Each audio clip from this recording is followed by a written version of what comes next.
cet événement qui nous touche tous. Je tiens aussi à remercier nos intervenants d'avoir accepté notre invitation pour partager avec nous leur expérience. Alors pour ceux qui ne connaissent pas Agir, brièvement, nous sommes éditeurs et intégrateurs du logiciel Agir, qui est une application intégrée de la gestion du capital humain. Alors Agir fait partie du groupe Ténor, qui est aussi un groupe marocain, et dont la devise est le challenge à visage humain. Alors le challenge, c'est ce qui nous anime chaque jour pour viser l'excellence et surtout être à l'écoute de nos clients et dans le but de faciliter leur quotidien. Et à visage humain, on essaie que ce soit en interne vis-à-vis de nos collaborateurs, que ce soit vis-à-vis de nos clients. Et le but est que les deux restent nos principaux ambassadeurs à l'extérieur. Alors, brièvement, je vais juste vous donner une idée sur le programme qu'on a prévu pour ces 90 minutes qu'on va passer ensemble. Alors, la première partie sera réservée à la RH et la transformation digitale. Elle sera animée par notre honorable M. Fayet Alioui.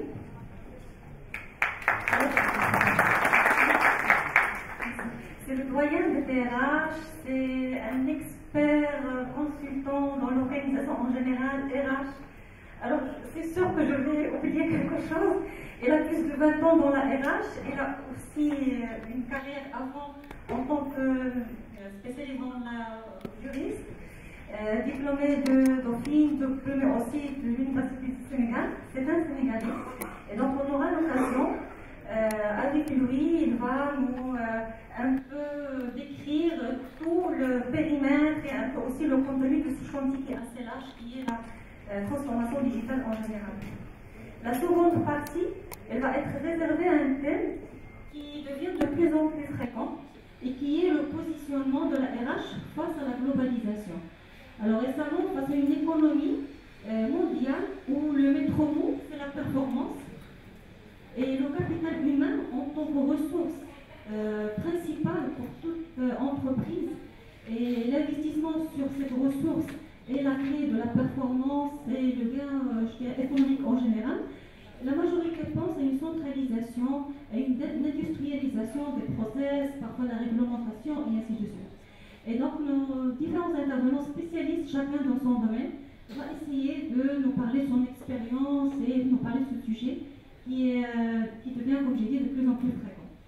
Alors on terminera brièvement avec une petite présentation Agir. Ça va être surtout pour vous donner un aperçu sur une nouvelle version qui est actuellement en version bêta et qui va être commercialisée à partir de début 2020. Mais vous me permettez, avant de démarrer, j'ai le plaisir de vous présenter avec fierté notre premier client, celui qui a fait confiance dans Agir depuis 20 ans. Il savait qu'il était le premier, il a choisi Agir. Et peut-être, je dirais que peut-être sans ce client, et peut-être sans une personne en particulier, Agir ne sera pas peut-être ce qu'il est actuellement. Et donc, je vous demande d'applaudir M. Sibert.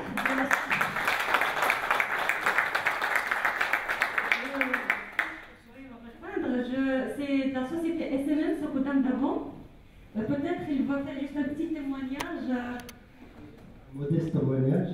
Enfin, l'essentiel, comme toute entreprise, à un moment donné, toujours confronté à un choix. Et à l'époque, donc, on était dans une phase de remplacement de notre logiciel de PEX, un logiciel à l'époque. C'est pas une partie de ce qu'on voit aujourd'hui. Et donc, on avait consulté plusieurs propositions. Et il y en a une qui a capté notre intérêt par sa façon de voir, d'approcher la partie RH. La problématique et le mot-clé, bon, je m'en rappelle encore très bien, parce qu'après avoir consulté plusieurs entreprises, il y avait un mot-clé qui nous avait retenu grandement notre attention. C'était que c'était le premier logiciel, la première application qui excluait les informaticiens de la gestion RH. Parce qu'à l'époque, on est encore à l'homogénéie de l'informatique. au service informatique, c'était le bras droit de la DG, et il fallait prendre un ticket pour juste changer le taux d'hier ou d'autres règles de calcul. C'était vraiment. Et c'était là où on a, je dirais, avec ce logiciel, on a acquis notre indépendance et notre autonomie, surtout le côté confidentiel, la partie RH, où l'informaticien n'a jamais intervenu depuis 1999. Aucun informaticien n'est intervenu dans l'application. On était capable de paramétrer nos règles, de définir les profils, les sécurités, les accès. Et c'est ça qu'il y avait, à l'époque, c'était quelque chose de très important pour nous, parce que surtout cette partie-là, en termes d'application, le côté sensible des ressources humaines. Et voilà, c'était, je me rappelle encore très bien de ce moment. Et je crois que maintenant l'histoire nous donne raison, parce que vu la progression et le développement de ce produit à travers tout le Maroc, c'était aussi ce point-là qui a aussi un petit peu, c'était vraiment une application marocaine, maroco-marocaine. C'est-à-dire que ça faisait plaisir, parce qu'avant ce qu'il y avait, c'était surtout des logiciels qui étaient importés d'étrangers, qu'on adaptait pour la législation marocaine. Et là, c'était vraiment le produit qui nous avait une entière satisfaction. Aujourd'hui, on n'a rien à reprocher. Et il y a un potentiel extraordinaire. C'est-à-dire qu'il y a plusieurs façons de pouvoir paramétrer ou définir en fonction des besoins et des spécificités de chaque entreprise. Voilà.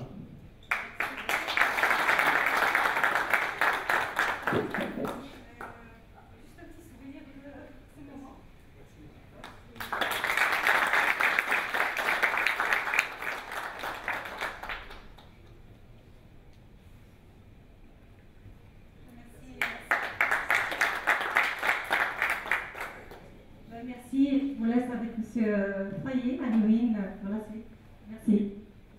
Merci Madame la Directrice Générale. Bonjour tout le monde. Je suis très honoré d'être cet après-midi avec vous. C'est un honneur que me fait agir d'animer une session RH, des RH avec l'éthique, avec d'éminentes personnalités ici présentes. Ça va être gai, parce que je sais que les oreilles qui m'écoutent sont des oreilles formidables.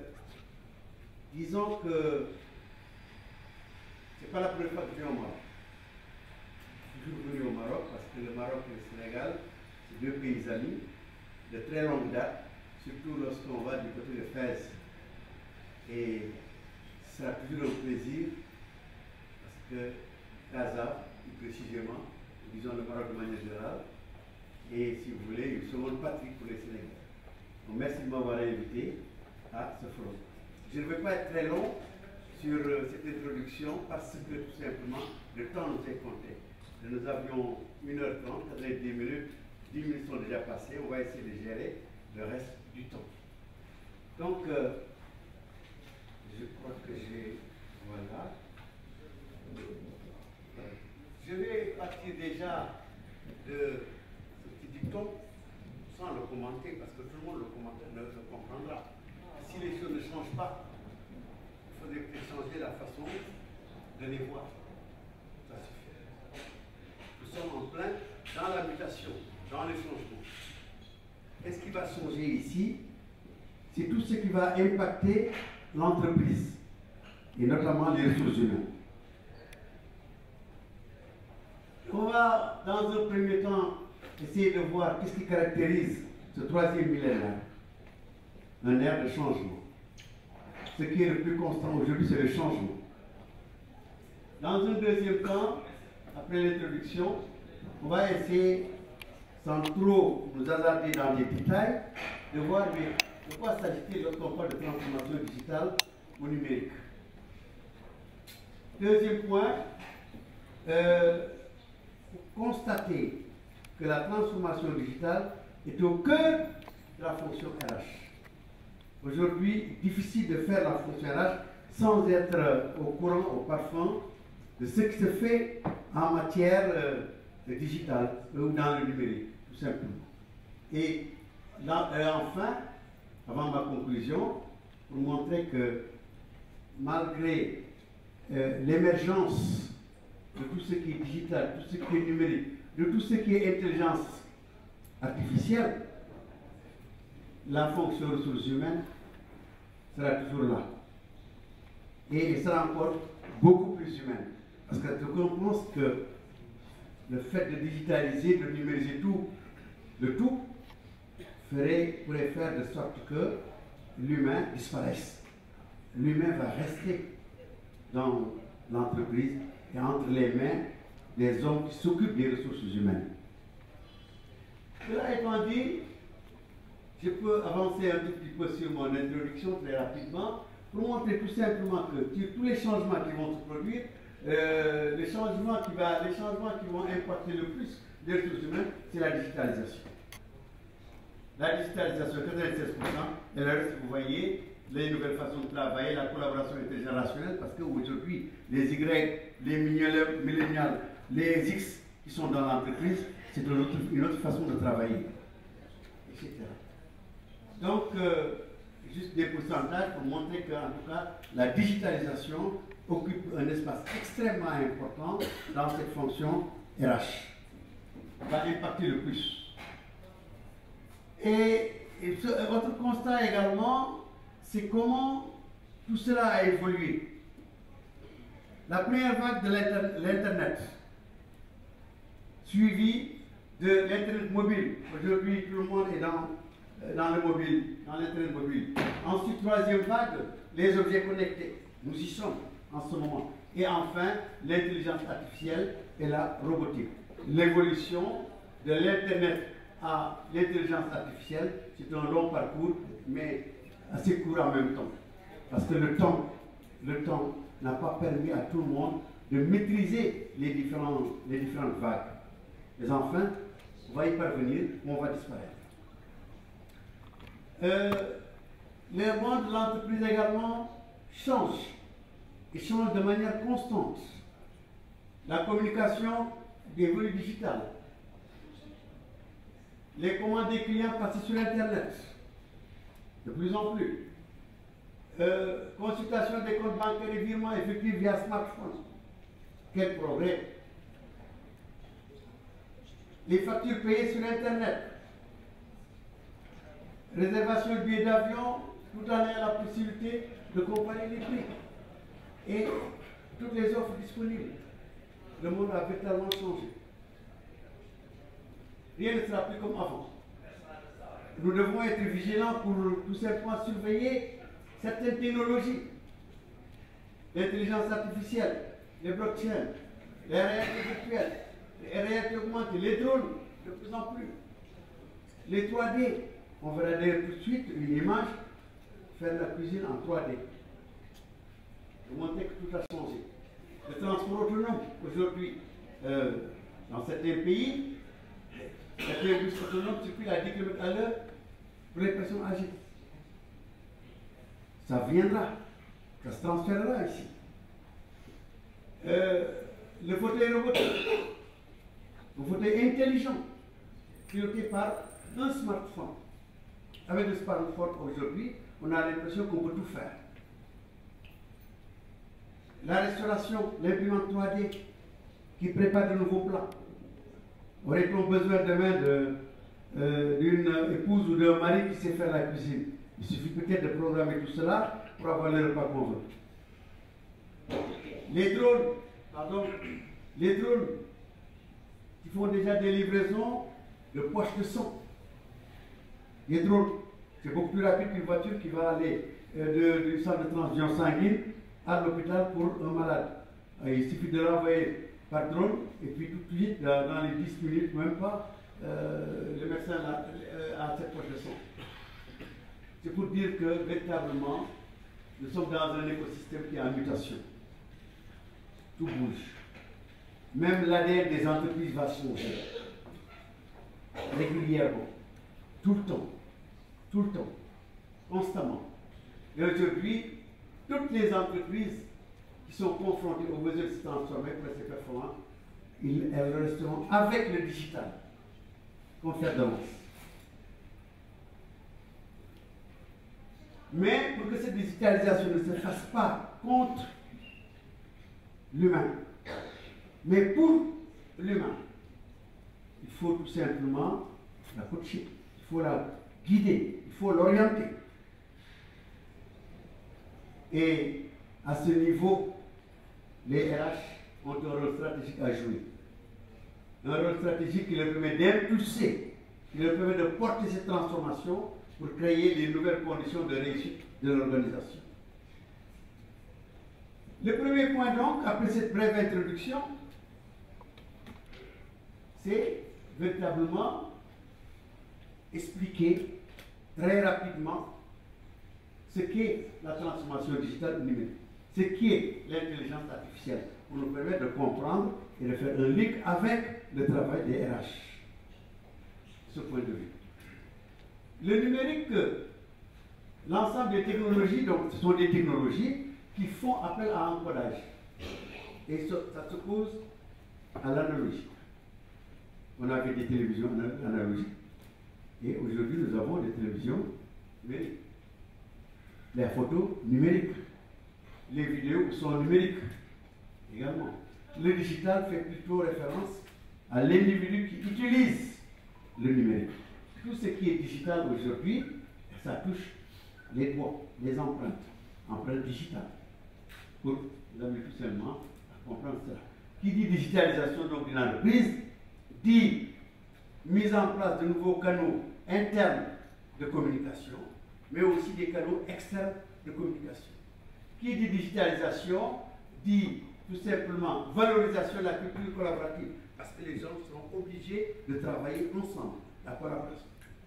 Fonctionnement transverse, agilité, c'est-à-dire tout simplement réactivité et capacité d'adaptation des processus. Ces processus aujourd'hui, notamment les processus RH, il faudra bien les surveiller de l'avant. L'intelligence artificielle, de quoi s'agit-il? C'est cette capacité maintenant, à partir de la technologie tout simplement, de reproduire des activités considérées comme réservées à l'homme, à l'être humain. C'est pourquoi on parle d'intelligence artificielle. Parce qu'une machine qui a l'intelligence d'un homme, ça pose problème. Par exemple, résoudre des problèmes ou mener une conversation. Alors, est-ce que véritablement on peut remplacer l'humain dans ces processus RH? C'est un problème, il faudra étudier et voir comment résoudre la question. Ce qui fait tout simplement que l'IA, l'intelligence artificielle et ses applications, malheureusement, sont souvent méconnues des RH.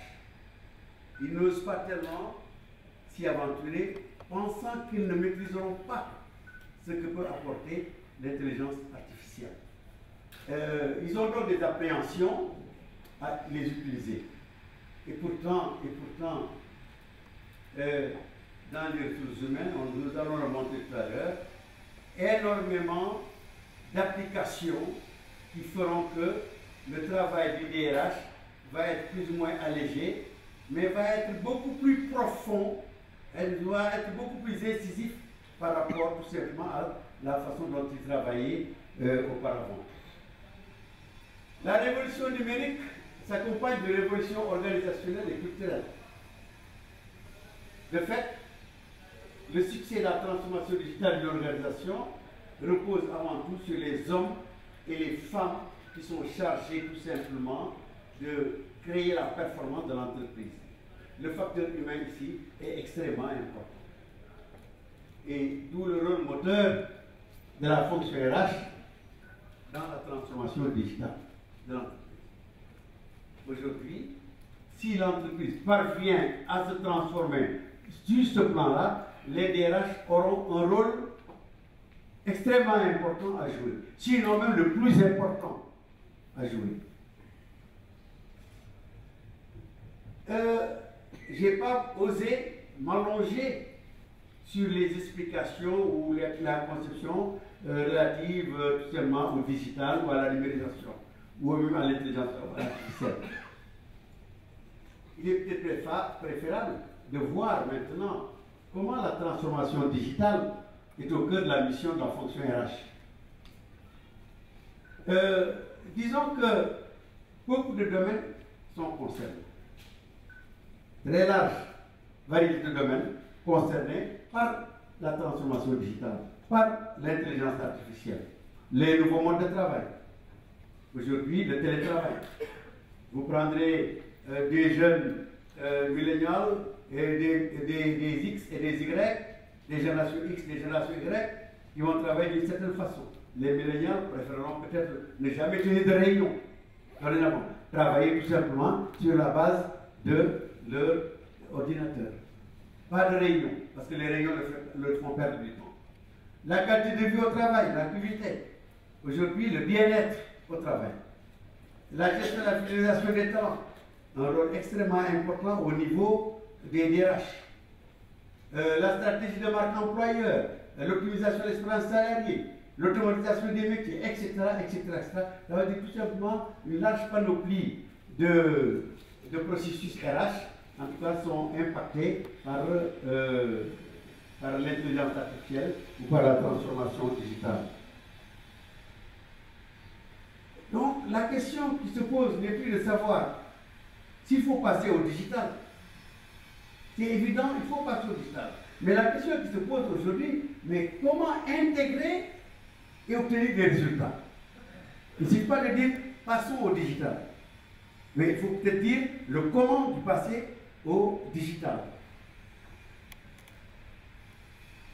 Et là, disons qu'il y a un défi, ou des défis, un double défi, lancé au DRH. D'abord, il faut qu'ils apprennent à digitaliser leurs outils, afin d'automatiser et de dématérialiser les processus RH. Le SIRH, les réseaux sociaux, le RSE, la RSE dans ce cas. Deuxième défi, l'accompagnement des collaborateurs dans les changements culturels. Parce que la culture d'entreprise va évoluer à ce niveau également. Parce qu'il y a du nouveau qui vient impacter le fonctionnement de l'entreprise. Donc la culture d'entreprise, le management, la culture managériale, organisationnelle, évidemment la digitalisation va tout faire basculer dans un sens ou dans un autre. Et à ce moment, disons que le rôle stratégique de la DRH, le DRH devient l'acteur central si véritablement fait jouer ses compétences extrinsèques et intrinsèques, s'il fait jouer son charisme dans l'entreprise, s'il fait jouer son niveau de personnalité dans l'entreprise, sa capacité à convaincre dans le comité dans le CODIR. Il devra pouvoir, alors dans ce cas, impulser et porter cette transformation pour créer les nouvelles conditions de réussite de son entreprise. C'est à lui d'impulser. C'est à lui de satisfaire et engager les collaborateurs. Ces collaborateurs qui vont contribuer à la performance. Ces collaborateurs qui vont fidéliser et conquérir les nouveaux clients. Ça veut dire qu'aujourd'hui, le DRH n'est plus seulement cet homme-là qui va s'occuper de l'administration du personnel et de la gestion administrative d'une manière générale. Ça, c'est fini maintenant, pratiquement, parce qu'on va confier cela à tout ce qui est transformation digitale ou intelligence artificielle. Et troisièmement, mettre en œuvre progressivement la transformation de l'organisation par la digitalisation. La mise en œuvre relèvera du DRH ou de son équipe, donc la DRH.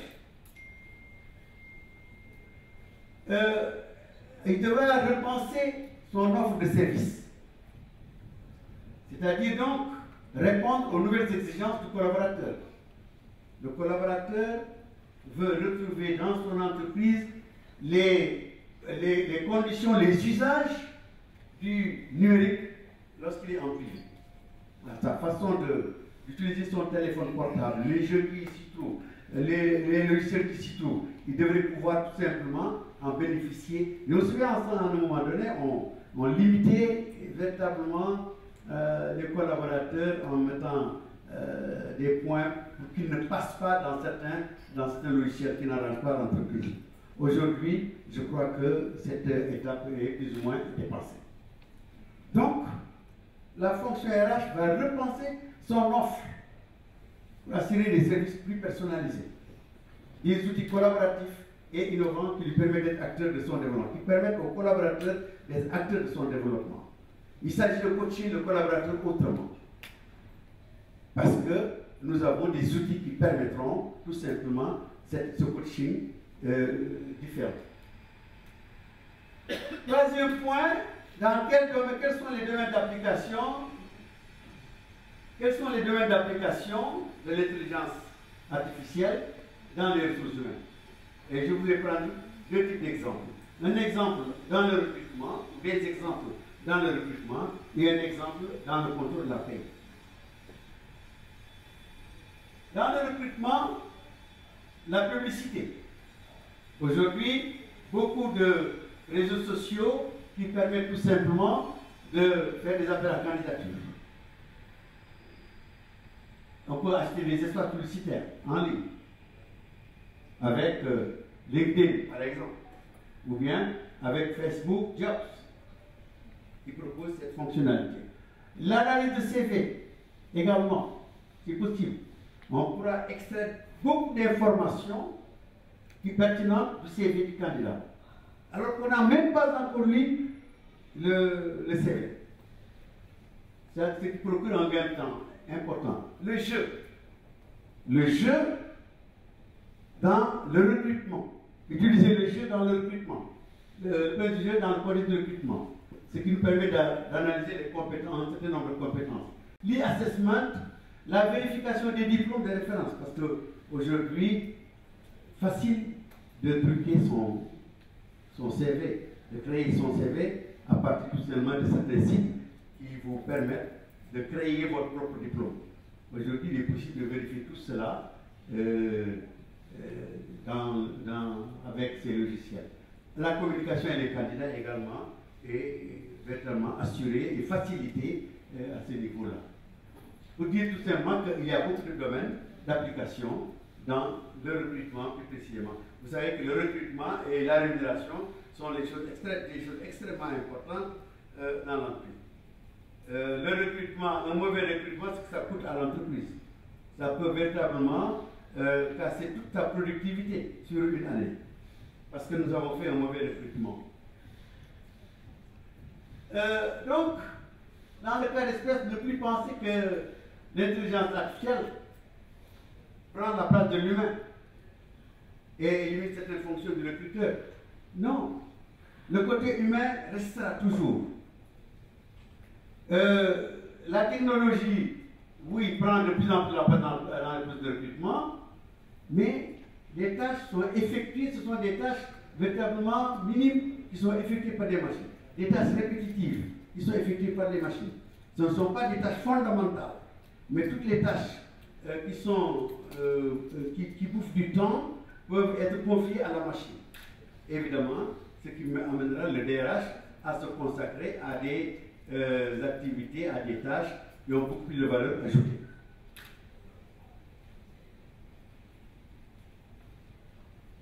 Dans le contrôle de la paie, il s'agit tout simplement d'une machine, d'une intelligence artificielle qui permet de scanner les bulletins de paie.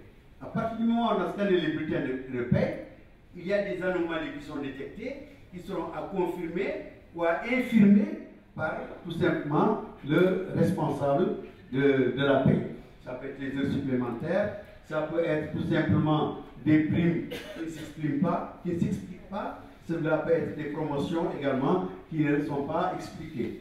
Et si le gestionnaire confirme, il n'y a pas de problème, il ne s'agit pas d'une anomalie, pardon, la machine comprendra et le mois suivant va rétablir la situation.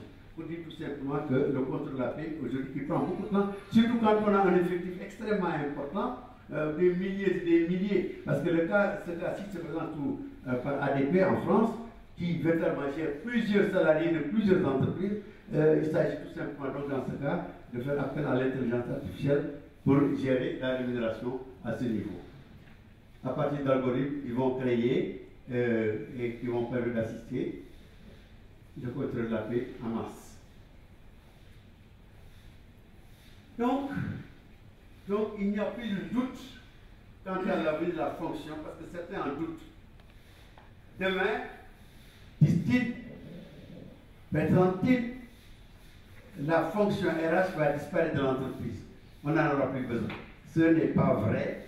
La fonction continuera à exister. Au contraire, elle sera même renforcée au niveau stratégique. La disparition du DRH n'est pas encore programmée. Attention, les prophéties n'ont pas encore donné des signaux inquiétants. Et même j'affirme que l'avenir des RH sera beaucoup plus humain encore. On s'est inquiété de l'aspect humain de la fonction RH. Est-ce qu'elle ne va pas disparaître avec l'apparition de toutes ces technologies? Non, elle sera plus. L'avenir des RH sera encore beaucoup plus humain. Ce qui me fait mon quatrième point, rapidement. Pourquoi il sera plus humain? En 2014, un cabinet avait annoncé la destruction de certain nombre d'emplois, de milliers d'emplois, d'ici 2025. On a encore quelques temps. Et ça se passait en zone euro, ce n'était pas en zone dirham ni en zone CFA. Donc 1 500 000 emplois qui vont disparaître. Alors qu'elle devrait en créer 21 millions. Ça veut dire que moins 1 500 000 plus 21 millions, évidemment, le résultat est positif. Le résultat est positif. Donc, et si la digitalisation, l'intelligence artificielle, la robotisation suppriment des postes, mais quel type de postes? Des postes aux tâches répétitives. Donc, qui n'ont pas beaucoup de valeur ajoutée, dont l'entreprise peut se séparer. Si elle permet donc de supprimer des tâches répétitives, des postes aux tâches répétitives, elle permet également de réinventer de nouveaux métiers, des métiers à plus forte valeur ajoutée. Donc cela veut dire que, attendez, n'ayons pas peur de cette digitalisation. N'ayons pas peur de l'intelligence artificielle. N'ayons pas peur de la robotique. Elle ne créera pas plus de chômage qu'aujourd'hui. Ce cabinet en question était un cabinet Roland Berger, on trouvera. Alors, sur l'avenir des RH plus humains, parce que tant qu'il y aura des hommes dans l'entreprise, des hommes et des femmes qui travaillent à la performance de l'entreprise, il y aura une fonction RH. Et elle sera beaucoup plus humaine, et j'en donne pour seulement 2 processus RH. 2. L'un, c'est la formation, avec tout ce qu'il y a comme digital learning aujourd'hui. Si on prend les mots, si on prend les podcasts, le mobile, même le mobile, on peut se rendre compte tout simplement que d'abord le collaborateur devient beaucoup plus autonome dans son travail et dans son choix des formations qu'il veut subir. Et il est en même temps acteur de son développement. Deuxièmement, pour l'équipe RH, cette équipe RH a la possibilité d'être beaucoup plus à l'écoute des besoins des collaborateurs et des trajectoires professionnelles. C'est quelqu'un qui va être constamment là, qui va ouvrir les deux oreilles, l'une des oreilles pour écouter ce qui est dit, l'autre pour écouter ce qui n'a pas été dit, mais qui est en sourdine. Et cela représentera véritablement un vrai plus lorsque les salariés peuvent spontanément aller solliciter leur RH par rapport à leur projet de développement. Deuxième processus RH, la gestion administrative, au décréton. Jusqu'à un certain moment, certaines entreprises sont dans la gestion administrative. Ils n'ont pas encore franchi le pas de la gestion plus ou moins stratégique. Et aujourd'hui, nécessairement, fatalement, les entreprises vont franchir ce pas.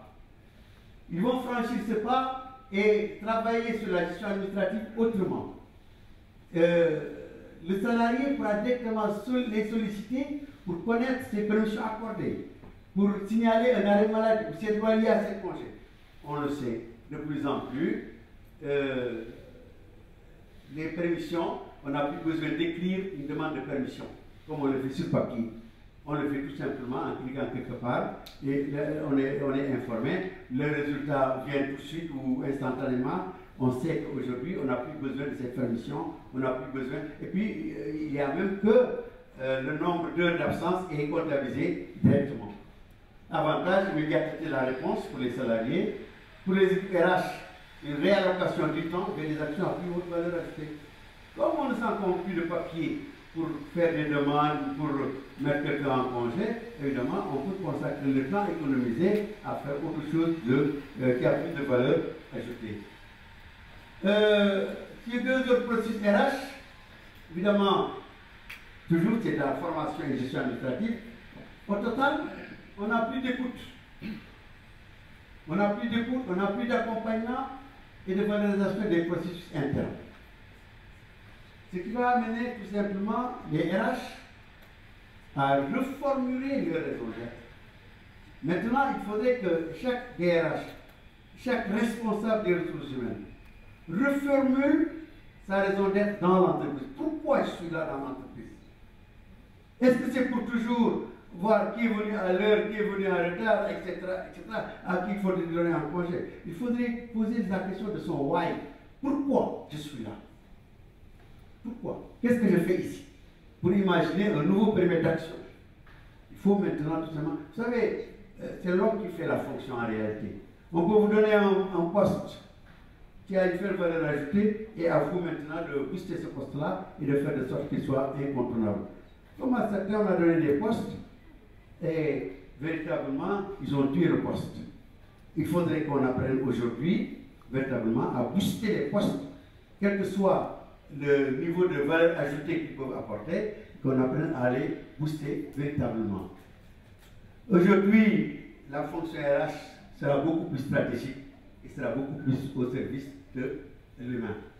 C'est pour dire donc tout simplement que l'extinction de la fonction n'est pas encore programmée. La prophétie ne s'est pas réalisée. Et tant qu'il y aura des hommes au travail, il faudra s'en occuper. Ce qui est raisonnable de penser, en revanche, c'est que la fonction RH, sous sa forme actuelle, avec une direction orientée essentiellement vers l'administratif, va devoir se transformer. De moins en moins de gestion administrative, sauf celle qui est confiée aux machines. La fonction d'aujourd'hui ne ressemblera guère à la fonction RH de demain. La fonction RH de demain changera complètement. Elle sera beaucoup plus stratégique. On se plaignait très souvent que le DRH, le responsable des ressources humaines, était laissé à son coin et travaillait tout simplement en vase clos.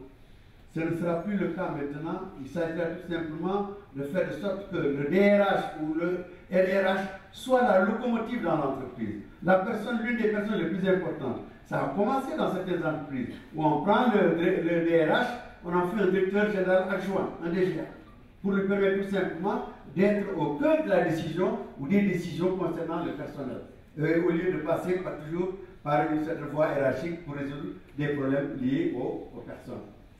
Juste pour conclure, parce que je gère le temps, que piloter la transformation digitale en entreprise implique pour les RH d'anticiper et de maîtriser l'impact du digital sur les métiers et sur l'organisation, sur l'entreprise.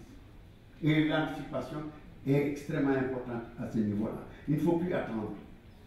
Lorsqu'on est en plein dans la stratégie, on est obligé d'anticiper. Ensuite, d'intégrer les conséquences sociétales et environnementales du digital. Attention.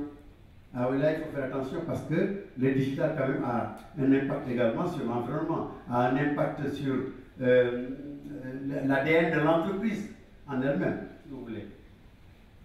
Les DRH de demain ne ressemblera pas forcément au DRH d'aujourd'hui. Il sera orienté business. Il sera humainement agile. Il sera catalyseur et dynamiseur. Il sera moteur du changement.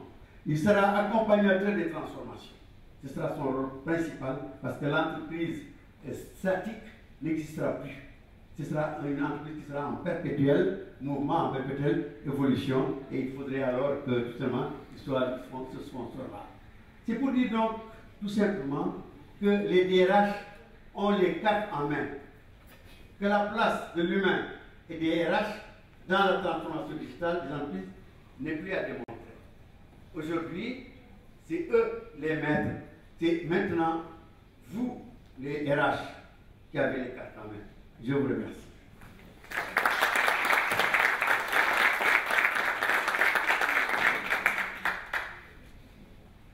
J'espère que je n'ai pas été très long. Je voulais rester dans mes 30 minutes. Alors, est-ce que le surveillant du temps peut me dire combien de temps va rester? 45 minutes. 45 minutes. Pour la deuxième partie. Pour la deuxième partie. Très bien. 45 minutes pour la deuxième partie. La deuxième partie, c'est des hautes personnalités qui sont encore en activité dans l'entreprise ou qui sont consultants dans l'entreprise, qui vont avoir chacun 10 minutes pour développer un thème qui va leur être confié. 10 minutes. Et nous allons consacrer 15 minutes à un échange avec la salle. C'est-à-dire nous quatre en face de la salle pour vraiment échanger sur toutes les questions qui viennent à l'esprit, dans aussi bien sûr la présentation express qui vient d'être faite, plus les compléments qui sont apportés par ces honorables personnalités qui vont tout simplement essayer de compléter, mais sur des thèmes qui portent sur la mondialisation. La première personne qui va prendre la parole, dans ce cas, il s'agira tout simplement de Madame Lamia Khalfouna. Madame Lamia, oui, Madame Lamia Khalfouna, qui va nous amener tout simplement à voir, mais est-ce que les entreprises d'aujourd'hui peuvent relever les défis? Les défis qui sont les défis pour réussir la centralisation. Nous sommes dans un contexte de mondialisation. Beaucoup de défis se posent à l'entreprise.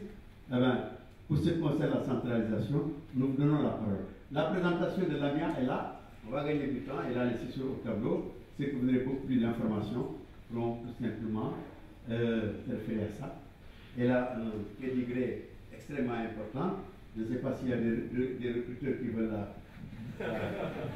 recruter, la faire changer d'entreprise. Je ne crois pas qu'elle va changer d'entreprise. Je ne suis pas là pour ça, mais ceci dit, je suis là pour toute chose. D'accord. Très bien, vous avez la parole. Merci, Monsieur Fayet, je vous remercie pour la belle introduction. J'ai le plaisir d'être avec vous aujourd'hui pour participer à ce panel et pour représenter la gente féminine aussi dans ce panel.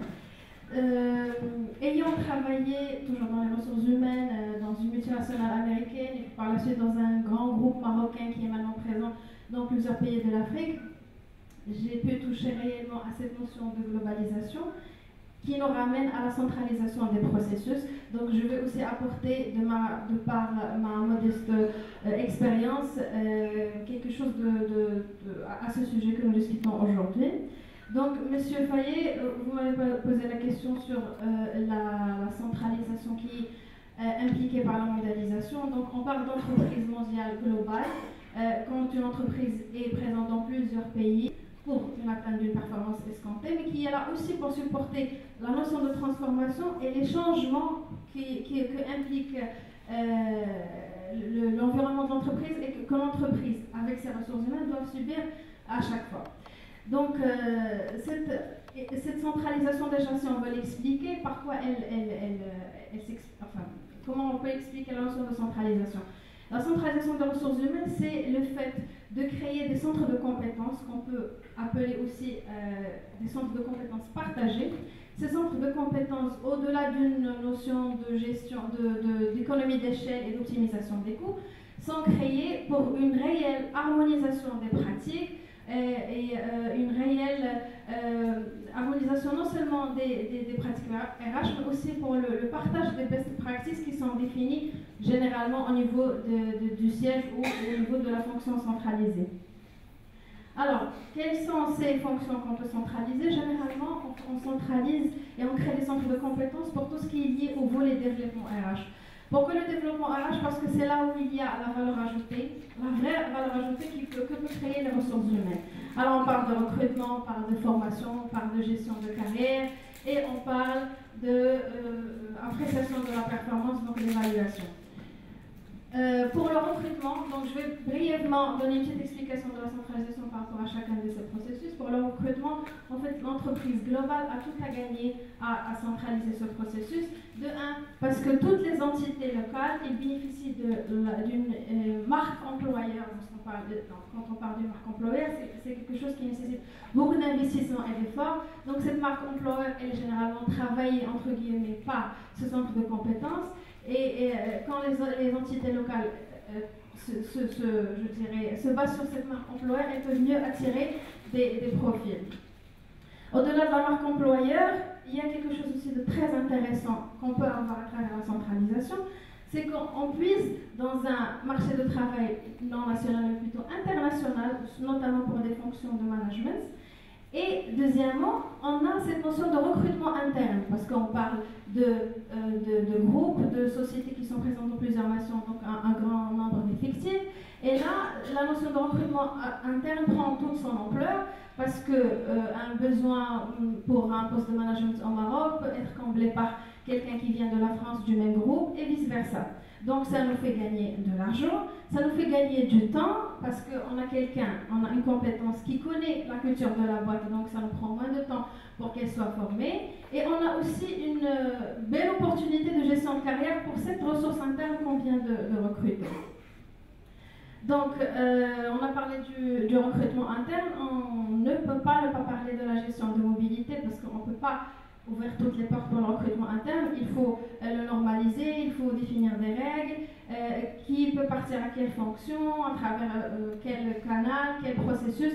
Donc tout le processus de mobilité interne qui gère le recrutement centralisé doit être défini pour qu'il n'y ait pas, pour qu'il y ait bénéfice des avantages sans qu'il y ait, sans qu'on subisse les limites de cette centralisation de recrutement. On passe à la partie formation, donc là aussi il y a de belles opportunités qu'on peut avoir à travers la centralisation. De un, quand on a un groupe, quand on a un grand effectif, on commence à parler de vraies notions de gestion de savoir, parce qu'on a tout l'intérêt à définir ce qu'on appelle nos référents métiers, les experts dans chaque domaine, métier au support de la société. Et ces référents métiers deviennent en quelque sorte des formateurs internes. Ces formateurs internes peuvent former d'autres personnes dans d'autres unités. Et d'ailleurs, moi-même, j'ai été témoin de ça. On recevait des personnes qui étaient appelées support métier pour venir nous former sur des thématiques aussi bien liées au métier lui-même, par exemple l'industrie ou la gestion de la grande distribution en général, qu'à des thématiques liées au management. Donc on a un vivier de formateurs internes auquel on peut faire appel à chaque moment.